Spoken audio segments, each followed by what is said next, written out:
அல்லாஹ்வை நாம் நம்புகின்ற போது அல்லாஹ் கைவிட மாட்டான், அல்லாஹ்வுடைய பாதுகாப்பு இருக்கிறது, அவனை நாம் நம்புவோம் என்று நம்பிக்கை கொள்ளக்கூடிய அந்த நேரத்தில் அல்லாஹ் அதற்கு தகுந்த அளவோடு உதவிகளையும் தருவான் என்பதற்கு அல்லாஹ்வுடைய தூதருடைய வாழ்க்கையிலே ஒரு செய்தியை நம்ம பார்க்கிறோம். இப்ராஹிம் அலைஹிஸ்ஸலாமுடைய வரலாறை பாருங்கள். எவ்வளவு போராட்டங்களை சந்தித்தார்கள், எவ்வளவு பிரச்சனைகளை சந்தித்தார்கள், உயிருக்கு எப்படிப்பட்ட ஆபத்துகள் அவர்களுக்கு வந்தது. அந்த நேரத்திலும் அல்லாஹ் சொல்லக்கூடிய வார்த்தை, ஏன்னா அல்லாஹ்ட்ட நம்ம கோபிச்சுட்டு போனா எங்க போயிருவீங்க? எங்கேயும் போக முடியாது. நீங்கள் அல்லாஹ்விடத்தில் கோபப்பட்டு அல்லாஹ் மீது ஆத்திரப்பட்டு நீங்கள் போனாலும் அந்த நேரத்திலே உங்களை காப்பாற்றக்கூடியவனும் அல்லாஹ் தான். அந்த நேரத்தில் உங்களோடு இருக்கக்கூடியவனும் அல்லாஹ் தான். இந்த சிக்கலான அந்த சூழலிலே நாம் அதிகமாக நம்பிக்கை வைப்பது அல்லாஹ்வின் மீது தான். அல்லாஹ் இருக்கிறான், அல்லாஹ் காப்பாற்றுவான், அல்லாஹ் எல்லா சோதனைகளிலிருந்து இந்த உம்மத்தை இந்த சமூகத்தை காப்பாற்றுவான்ங்கிற அந்த நம்பிக்கை. அப்ப அல்லாஹ் நம்மோடு இருக்கிறான், அல்லாஹ்வுடைய உதவி வேண்டும் என்று சொன்னால் நாம் என்ன செய்ய வேண்டும்? அப்ப அல்லாஹ்வுடைய நெருக்கம் இப்ப நிறைய வேணும்.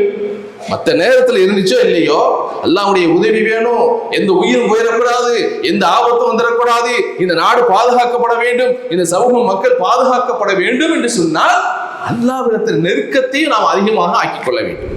ரமலானுடைய காலங்களில் வணக்கத்தை செய்வதற்கும், குர்ஆன் ஓதுவதற்கும், திக்ர் செய்வதற்கும், சதகாக்களை செய்வதற்கும், நல்ல காரியங்களை செய்வதற்கும் எப்படியெல்லாம் செய்ய வேண்டும் என்று நாம் யோசித்து அதிலேயே நம்முடைய கவனங்களையும் நேரங்களையும் சிந்தனைகளையும் செலவிடக்கூடிய நம்ம இன்னைக்கு எப்படி மாற்றிவிட்டான்?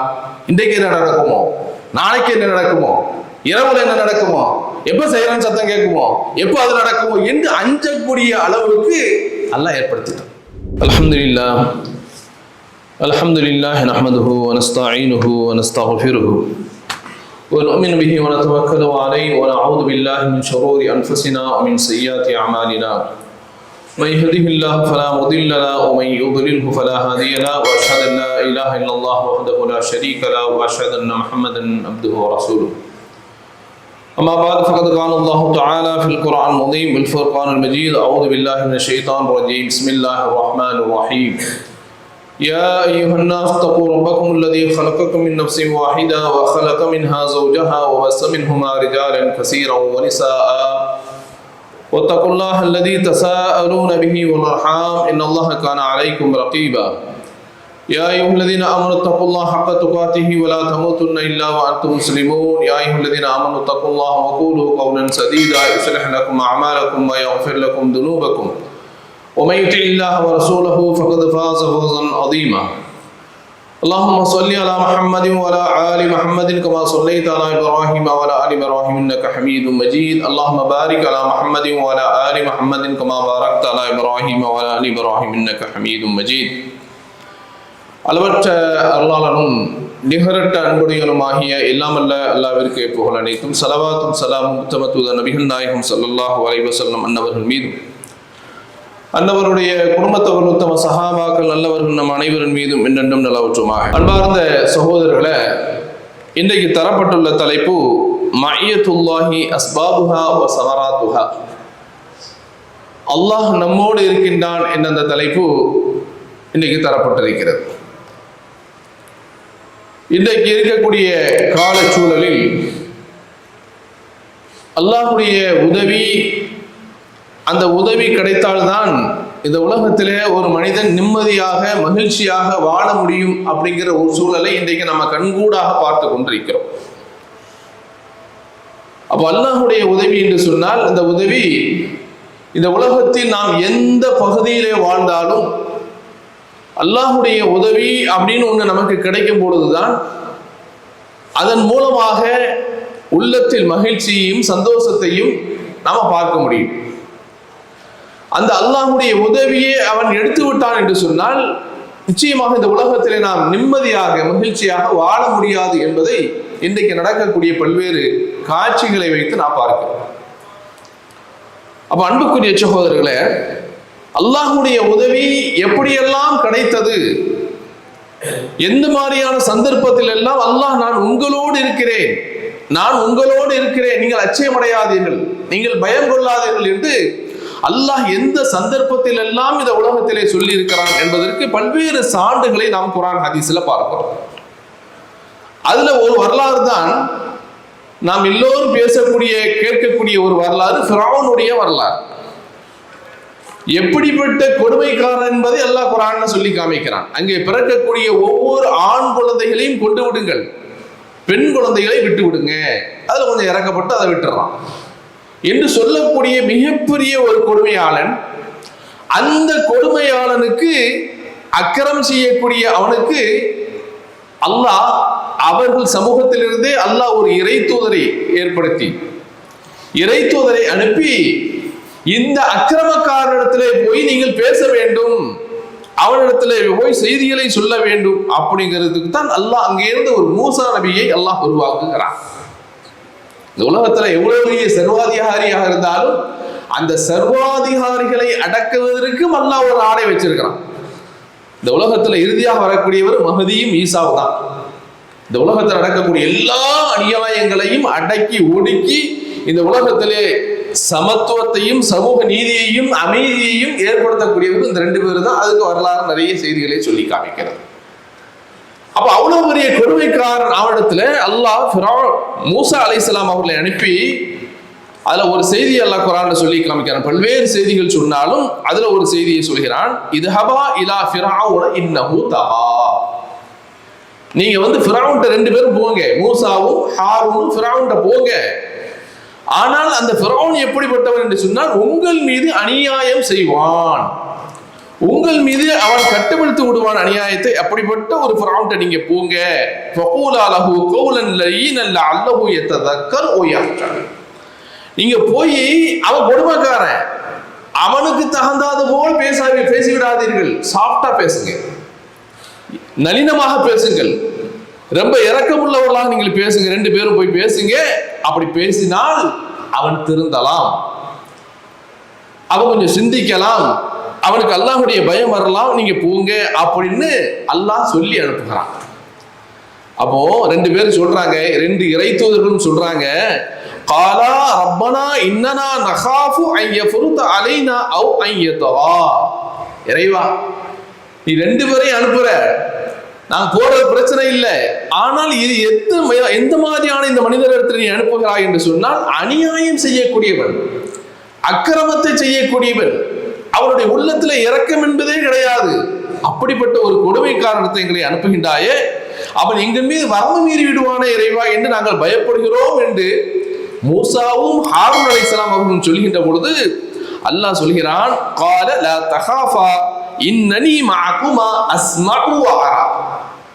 அல்லாஹ் சொல்கிறான், நீங்கள் ரெண்டு பேரும் பயப்படாதீங்க. அவனுடைய அதிகாரத்தை, செல்வாக்கை, அவனுடைய திமிரை பார்த்து நீங்க என்ன செய்யாதீங்க, அஞ்சாதீர்கள். நீங்க ரெண்டு பேரும் போங்க, பேசுங்க, நான் உங்களோடு இருக்கிறேன். நடக்கக்கூடிய அத்தனை காட்சிகளையும் நான் கேட்டுக்கொண்டிருக்கிறேன், பார்த்து கொண்டிருக்கிறேன். எனவே பயப்படாதீங்க, தைரியமாக செய்யுங்க. அந்த அக்கிரமக்காரனத்துல நீங்க போய் பேசுங்க, நான் உங்களோடு இருக்கிறேன் என்று அல்லாஹ் வாழ்த்து சொல்லி அந்த இறை தூதர்களையும் என்ன செய்திருக்கிறான், இந்த கொடுமை காரணத்துல போய் பேச அனுப்பினான் அப்படிங்கிற செய்தியும் அல்லாஹ் குர்ஆன்ல சொல்லி காமிக்கிறான். அதே போல அன்பார்ந்த சகோதரர்களே, சோதனையான நேரத்துல அல்லாஹ்வை நாம் நம்புகின்ற போது அல்லாஹ் கைவிட மாட்டான், அல்லாஹ்வுடைய பாதுகாப்பு இருக்கிறது, அவனை நாம் நம்புவோம் என்று நம்பிக்கை கொள்ளக்கூடிய அந்த நேரத்தில் அல்லாஹ் அதற்கு தகுந்த அளவோடு உதவிகளையும் தருவான் என்பதற்கு அல்லாஹ்வுடைய தூதருடைய வாழ்க்கையில ஒரு செய்தியை நம்ம பார்ப்போம். ஹிஜ்ரத்துடைய வரலாறு நம்ம தெரிஞ்சிருக்கிறோம். எப்படிப்பட்ட ஒரு ஹிஜ்ரத் வரலாறு! அல்லாஹ்வுடைய தூதருடைய உயிரையே பறிக்க வேண்டும் என்று அன்றைக்கு குஃபார் குறைஷிகள், அங்கே மக்காவில் இருக்கக்கூடியவர்கள் நினைத்துக் கொண்டு திட்டம் போட்டுக் கொண்டிருக்கின்ற பொழுது அல்லாஹ் போங்க, இதுக்கு மேல இந்த நாட்டை நீங்க இருக்க வேண்டாம், எல்லா விதமான ஆபத்தும் உங்களை சூழ்ந்திருக்கிறது என்று அல்லாஹ் சொல்லி அனுப்புறான். அந்த நேரத்தில் அல்லாஹ் ஒரு செய்தியை சொல்றான். அல்லாஹ்வுடைய தூதர் ஸல்லல்லாஹு அலைஹி வஸல்லம் அவர்கள் அபூபக்கர் சித்தீக் ரலியல்லாஹு அன்ஹு அவர்களை அழைத்துக் கொண்டு மக்காவிலிருந்து மதீனாவுக்கு போறாங்க. தப்பித்து செல்ற மாதிரியான ஒரு காட்சி தான் இன்னைக்கு. போறாங்க. போகின்ற போது அல்லாஹ் சொல்றான், இல்லா தன்சுரூஹு ஃபகத் நஸரஹுல்லாஹ். நீங்கள் இந்த இறை தூதருக்கு நீங்கள் உதவி செய்யவில்லை என்று சொன்னால் நிச்சயமாக அல்லாஹ் உதவி செய்வான். ஏன்? அவர் நன்மையை ஏவுகிறார், சத்தியத்தை சொல்கிறார், அல்லாஹ்வை பற்றி அச்சமூட்டி எச்சரிக்கை செய்கிறார். எனவே அல்லாஹ் அவருக்கு உதவி செய்வான். இது அஹ்ரஜஹுல் லதீன கஃபரு சாலிசனைன் இதுஹுமா ஃபில் கார் இது யகூலு லி ஸாஹிபிஹி லா தஹஸன் இன்னல்லாஹ மஅனா. அபூபக்கர் சித்தீக் ரலியல்லாஹு அன்ஹு அவர்கள் எதிரிகளுடைய நடமாட்டத்தை பார்த்துவிட்டு அல்லாஹ்வுடைய தூதரை சொல்றாங்க, அல்லாஹ்வுடைய தூதரே ஏதோ நெருங்கி விட்டார்களே, நமக்கு ஆபத்து நெருங்கி வந்து விட்டது, என்ன செய்வது, சிக்கல்ல மாட்டிக்கொண்டவே என்று கவலைப்பட்டு சொல்கின்ற போது அல்லாஹ்வுடைய தூதர் ஸல்லல்லாஹு அலைஹி வஸல்லம் சொன்னாங்க, லா தஹஸன் இன்னல்லாஹ மஅனா, பயப்படாதீங்க, அஞ்சாதீர்கள், அல்லாஹ்வுடைய ஏற்பாட்டோடு தான் நம்ம வந்திருக்கிறோம், அல்லாஹ் கண்காணித்துக் கொண்டிருக்கிறான், அவனுடைய பாதுகாப்பை தந்து கொண்டிருக்கிறான், எனவே பயப்படாதீர்கள். வஅய்யதஹு பிஜுனூதின் லம் தரோஹா, நீங்கள் பார்க்காத ஒரு படைபலத்தை வைத்து அந்த இருவரையும் காப்பாற்றி அப்படியே கொண்டு மதீனாவில் செய்து விட்டால் என்ற வரலாறை அல்லாஹ் குர்ஆன்ல சொல்றான். இதெல்லாம் சிக்கலான நேரத்தில் அல்லாஹ் அவர்களுக்கு உதவி செய்திருக்கிறார் அப்படிங்கிற வரலாறை பாருங்கள். அதே போல இப்ராஹிம் அலைஹிஸ்ஸலாமுடைய வரலாறை பாருங்கள். எவ்வளவு போராட்டங்களை சந்தித்தார்கள், எவ்வளவு பிரச்சனைகளை சந்தித்தார்கள், உயிருக்கு எப்படிப்பட்ட ஆபத்துகள் அவர்களுக்கு வந்தது. அந்த நேரத்திலும் அல்லாஹ் சொல்லக்கூடிய வார்த்தை, குல்னா யா நாரு கூனி பர்தம் வ ஸலாமன் அலா இப்ராஹிம். கடைசி கட்டத்தில் இப்ராஹிம் அலைஹிஸ்ஸலாம் அவருடைய போராட்டத்தில் இந்த இப்ராஹிமை விட்டு வைக்க கூடாது என்று அந்த சமூகம் முடிவு செய்து நெருப்பை மூட்டி அதில் அப்படியே உயிரோடு போட்டு அவரை எரித்து சமாதியாக்கி விட வேண்டும் என்று திட்டப்படுகின்ற பொழுது அதையும் செய்தார்கள். அல்லாஹ் நெருப்புக்கு சொன்னா, நெருப்பே இந்த இப்ராஹிமுக்கு நீ சலாமாக ஆக்கிவிடு, நிம்மதியாக ஆக்கிவிடு, எந்த ஆபத்தையும் அவருக்கு நீ கொடுக்க கூடாது. அவன் செய்த எல்லா சூழ்ச்சியும் நாம் அவர்களுக்குத்தான் அந்த நஷ்டம் வந்ததே தவிர இப்ராஹிம் எந்த இதுவும் இல்லாமல், பிரச்சனை இல்லாமல், எந்த சிக்கலும் இல்லாமல் அவருடைய சூழ்ச்சியிலிருந்து அவர் காப்பாற்றப்பட்டார் அப்படிங்கிற செய்தியும் அல்லாஹ் குர்ஆன்ல சொல்லி காமிக்கிறான். அதே போல அல்லாஹ் இன்னொரு செய்தியும் சொல்லி காமிக்கிறான். யாரு? யூனுஸ் அலைஹிஸ்ஸலாம் அவருடைய வரலாறையும் அல்லாஹ் குர்ஆன்ல சொல்றான். ஏன்னா அல்லாஹ்ட்ட நம்ம கோபிச்சுட்டு போனா எங்க போயிருவீங்க? எங்கேயும் போக முடியாது. நீங்கள் அல்லாஹ்விடத்திலே கோபப்பட்டு அல்லாஹ் மீது ஆத்திரப்பட்டு நீங்கள் போனாலும் அந்த நேரத்திலே உங்களை காப்பாற்றக்கூடியவனும் அல்லாஹ் தான், அந்த நேரத்தில் உங்களோட இருக்கக்கூடியவனும் அல்லாஹ் தான். அந்த வரலாறை தான் அல்லாஹ் குர்ஆன்ல சொல்லி காமிக்கிறான். வதன்னூன் இது ذهب غاضبا فظن ان لن نقدر عليه, நாம் அவரின் மீது சக்தி வர முடியாது என்று எண்ணிக்கொண்டு இந்த யூனுஸ் நம்மிடத்திலே கோய்த்து கொண்டு சென்றாரே, அந்த வரலாறை நீங்கள் பார்க்கவில்லையா? கடைசி அவன் என்ன நினைச்சாரு? அல்லாஹ் மேல கோவிச்சு கொண்டு நம்ம எங்கேயா போய் தப்பிக்கலாம்னு நினைச்சாரு. அல்லாஹ் கொடுத்த தண்டனை மீன் வயிற்றுக்குள்ள அல்லாஹ் அவரை சிக்க வைத்தான். யானை வயிற்றுல போனா வர முடியாது, மீன் வயிற்றுல போனா வெளியே வந்துடலாம். அப்போ மீன் வயிற்றில் அவர் உள்ளே போனார். போய் கொண்டு கடைசியாக அவர் செய்த பிரார்த்தனை என்ன? ஃபனாதா ஃபித்துலுமாத் அல்லா இலாஹ இல்லா அன்த சுப்ஹானக இன்னி குன்து மினல் ஸாலிமீன். மீன் வயிற்றுக்குள்ள போன பிறகு தான் நினைக்கிறாரு, ஆஹா இப்போதும் நம்ம அல்லாஹ்வுடைய உதவி இருந்தால்தான் காப்பாற்ற முடியும், அந்த உதவி இருந்தால்தானே நாம் இந்த சிக்கலில் இருந்து வெளியே வர முடியும் என்று அல்லாஹ்விடத்தில் பிரார்த்தித்தார். இறைவா, உன்னை தவிர இந்த உலகத்தில் எந்த இறைவனும் இல்லை, நான் அநியாயம் செய்து விட்டேன், உன்னை பற்றி தவறான எண்ணத்தை நான் கொண்டு விட்டேன் அப்படின்னு சொல்லி என்னை காப்பாற்று என்று சொல்கின்ற பொழுது ஃபஸ்தஜப்னா லஹு வ நஜ்ஜைனாஹு மினல் கம் வ கதாலிக நுன்ஜில் முஃமினீன். அல்லாஹ் குர்ஆன்ல சொல்றான், நாம் அவரை காப்பாற்றி அவருக்கு பதில் கொடுத்து அவரை அந்த அலைகளில் இருந்து கஷ்டத்திலிருந்து அவரை நாம் காப்பாற்றினோம், இதை போலத்தான் மோமின்களையும் நாம் காப்பாற்றுவோம் என்று சொல்றோம். அப்ப அன்புக்குரிய சகோதரர்களே, அப்ப இந்த இக்கட்டான நேரத்துல, இந்த சிக்கலான அந்த சூழலிலே நாம் அதிகமாக நம்பிக்கை வைப்பது அல்லாஹ்வின் மீது தான். அல்லாஹ் இருக்கிறான், அல்லாஹ் காப்பாற்றுவான், அல்லாஹ் எல்லா சோதனைகளிலிருந்து இந்த உம்மத்தை, இந்த சமூகத்தை காப்பாற்றுவான்ங்கிற அந்த நம்பிக்கை ஆழமாக வர வேண்டுமே தவிர அதுல கொஞ்சம் கூட என்ன செய்யக்கூடாதுங்க, குறைந்து விடக்கூடாது என்பதை நாம் ஒவ்வொருவரும் எண்ணி பார்க்க கடமைப்பட்டிருக்கிறோம். அன்புக்குரிய சகோதரர்களே, அப்ப அல்லாஹ் நம்மோடு இருக்கிறான், அல்லாஹ்வுடைய உதவி வேண்டும் என்று சொன்னால் நாம் என்ன செய்ய வேண்டும்? நாம் செய்யக்கூடியது என்ன என்று சொன்னால் அதையும் அல்லாஹ் குர்ஆன்ல சொல்லி காமிக்கிறான். வகால அல்லாஹ் இன்னி மஅக்கும். அல்லாஹ் சொல்றான், நான் உங்களோடு இருப்பேன்.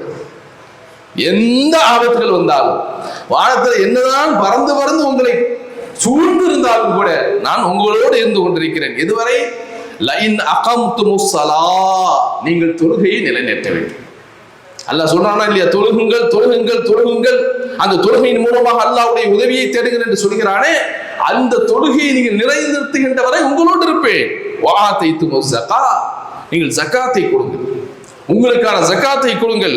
வஆமன்தும் பிருசுலி வஅஸ்ஸர்துமூஹு, என்னுடைய தூதர்களை நீங்கள் ஈமான் கொள்ளுங்கள், அவர்களுக்கு உதவி செய்யுங்கள். வஅக்ரதுல்லாஹ கர்தன் ஹஸனா, நீங்கள் அல்லாஹ்வுக்காக வேண்டிய அழகான கடனை கொடுங்கள். இதெல்லாம் நீங்க செய்தீங்கன்னா லவ் கஃபிர அன்கும் சய்யாத்திக்கும் வல உத்கிலன்னக்கும் ஜன்னாத்தின் தஜ்ரி மின் தஹ்திஹல் அன்ஹார், அப்ப இந்த மாதிரியாக காரியங்களை எல்லாம் நீங்கள் செய்தீர்கள் என்று சொன்னால் அல்லாஹ் உங்களுடைய பாவங்களை மன்னிப்பான். நான் உங்களுடைய பாவங்களை மன்னிப்பேன், மன்னித்து உங்களுக்கு அழகான சுவனங்களிலே உங்களுக்கு நான் இடம் தருவேன் என்று அல்லாஹ் சொல்லக்கூடிய வசனங்களை நம்ம பார்க்கிறோம். எனவே அன்பார்ந்த சகோதரர்களே, அப்ப அல்லாஹ்வுடைய பாதுகாப்பும் உதவியும் வேண்டும் என்று சொன்னால் இறை வணக்கத்தை நாம் சரியா செய்யும். அல்லாஹ்வுடைய கட்டளை என்ன கட்டளைகள் எல்லாம் இருக்கிறதோ அந்த கட்டளைகளையும் செய்வதற்கு நாம் கடமைப்பட்டிருக்கிறோம். அப்ப அல்லாஹ்வுடைய நெருக்கம் இப்ப நிறைய வேணும். மற்ற நேரத்தில் இருந்துச்சோ இல்லையோ அல்லாஹ்வுடைய உதவி வேணும். எந்த உயிரும் போயிடக்கூடாது, எந்த ஆபத்தும் வந்துடக்கூடாது, இந்த நாடு பாதுகாக்கப்பட வேண்டும், இந்த சமூகம் மக்கள் பாதுகாக்கப்பட வேண்டும் என்று சொன்னால் அல்லாஹ்விடத்தில் நெருக்கத்தையும் நாம் அதிகமாக ஆக்கிக் கொள்ள வேண்டும். அதனால தான் அல்லாஹ்வுடைய தூதர் ஸல்லல்லாஹு அலைஹி வஸல்லம் சொல்றாங்க, அல்லாஹ் சொல்வதாக ஹதீஸ் குதுஸிலே சொல்றாங்க, என்னுடைய அடியான் அவன் என்னை பற்றி எப்படி நினைக்கின்றானோ நான் அதை போல நினைக்கிறேன். அவன் என்னிடத்தில் எப்படியெல்லாம் நெருக்கத்தை கொண்டு வணக்கங்களின் மூலமாக, பரலான வணக்கங்களின் மூலமாக, நஃபிலான வணக்கங்களின் மூலமாக அவன் என்னை எப்படியெல்லாம் நெருங்க வேண்டும் என்று நினைக்கிறானோ அந்த அளவுக்கு நான் அவனுக்கு நெருக்கமாக இருக்கிறேன் என்று அல்லாஹ் சொல்வதாக அல்லாஹ்வுடைய தூதர் ஸல்லல்லாஹு அலைஹி வஸல்லம் சொல்றாங்கன்னா, அப்ப நம்பிக்கையும் அல்லாஹ் அதிகமா வேணும். அதே நேரத்தில் நம்பிக்கையை வைத்து விட்டு அல்லாஹ் சொல்லக்கூடிய கட்டளைகளை புறக்கணித்து இல்லாமல் அதையும் செய்யக்கூடியவர்களாக நாம் இருந்தோம் என்று சொன்னால் நிச்சயமாக அல்லாஹ்வுடைய உதவி என்றைக்கும் நமக்கு இருக்கிறது என்பதை நாம் மறந்துவிடக்கூடாது. அதே போல அன்புக்குரிய சகோதரர்களே, அல்லாஹ் குர்ஆன்ல இன்னொரு செய்தி சொல்லி காமிக்கிறான், இன்னல்லாஹ மஅல்லதீன தகவ் வல்லதீன ஹும் முஹ்ஸினூன். அல்லாஹ் யாரோடு இருக்கிறாங்க? அநியாயம் செய்யக்கூடியவனோடு இருக்கிறானா? இன்னைக்கு நைட்டு உனக்கு நான் என்ன செய்கிறேன் பார், இன்றோடு கதையை முடித்து விடுகிறேன், இன்றோடு நாடை அழித்து விடுகிறேன் என்று கங்கணம் கட்டி கொண்டு அநீதத்தை செய்கிறானே அவனோடு அல்லாஹ் இருக்கிறானா? இல்ல. அவனோடு இருக்கிற மாதிரி தெரியும், அவன் அநியாயம் செய்வதை போல் தெரியும், ஆனால் மிகப்பெரிய ஆபத்து அவனுக்கு இருந்து கொண்டிருக்கிறது. அப்ப அல்லாஹ் சொல்லும்போது அல்லாஹ் யாரோடு இருக்கிறான் என்று சொன்னால், இன்னல்லாஹ மஅல்லதீன தகவ், யாரெல்லாம் அல்லாஹ்வை அஞ்சுகிறார்களோ அல்லாஹ்வை பயப்படுகிறார்களோ அவர்களோடு தான் அல்லாஹ் இருக்கிறான்.